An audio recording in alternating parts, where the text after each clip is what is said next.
आणि आता महत्त्वाची बातमी, भोंदू खरातचा मोबाईल डेटा रिकव्हर झालेला आहे। खरातचे डर्टी सिक्रेट्स आता समोर येण्याची शक्यता आहे। आज 5व्या गुन्ह्यात खरातला कोर्टात हजर केलं जाणार आहे। विवाहित महिलांसह युवतींनाही जाळ्यात अडकवल्याचा आरोप आहे। आर्थिक व्यवहार आणि मनी लॉन्ड्रिंग कनेक्शनचा देखील तपास केला जातोय। तर भोंदू खरातचा मोबाईल डेटा आता रिकव्हर झालेला आहे। खरातचे काळे धंदे आता समोर येण्याची शक्यता आहे। तर आज खरातला 5व्या गुन्ह्यासंदर्भात कोर्टात हजर केलं जाणार आहे। खरं तर हा गुन्हा देखील लैंगिक शोषणा प्रकरणी संबंधित आहे। तर आज न्यायालयात या प्रकरणी सुनावणी आहे। खरातला त्यासाठी आज कोर्टात हजर केलं जाणार आहे। विवाहित महिलांसह युवतींनाही जाळ्यात अडकवल्याचा खरातवर आरोप आहे।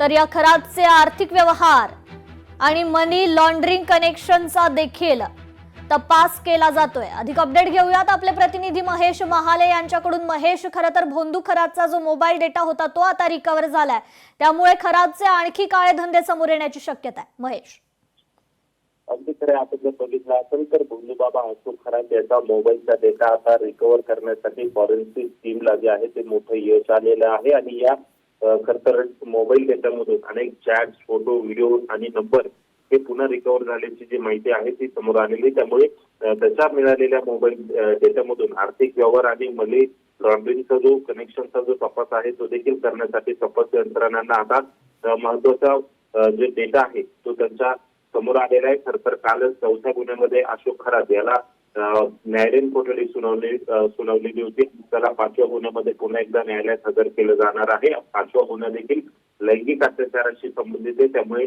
तपास यंत्रणांकडनं त्याला पोलीस कोठडी मिळवण्यासाठी प्रयत्न केले जाऊ शकतात। तर युक्तिवादामध्ये त्याच्या मोबाईल डेटाची देखील रिकव्हरीची माहिती जी आहे ती दिली जाऊ शकते, जेणेकरून तपासाला अधिक बळ मिळेल आणि जो डेटा आहे तो लवकरात लवकर त्याच्या समोर येईल। त्यांनी ज्या नावाने नंबर सेव्ह केलेले, जो कोडवर्ड मध्ये नंबर सेव्ह केलेले होते, तो डाटा आता फॉरेन्सिक टीम कडनं तपास यंत्रणांना मिळाल्याने तपासाला अधिकच बळ येणार असल्याचे या निमित्ताने दिसून येत आहे। जी, निश्चितच महेश, धन्यवाद आपण दिलेल्या या अपडेट संदर्भात। लोकशाही मराठी ऐका, पहा, जागरूक रहा।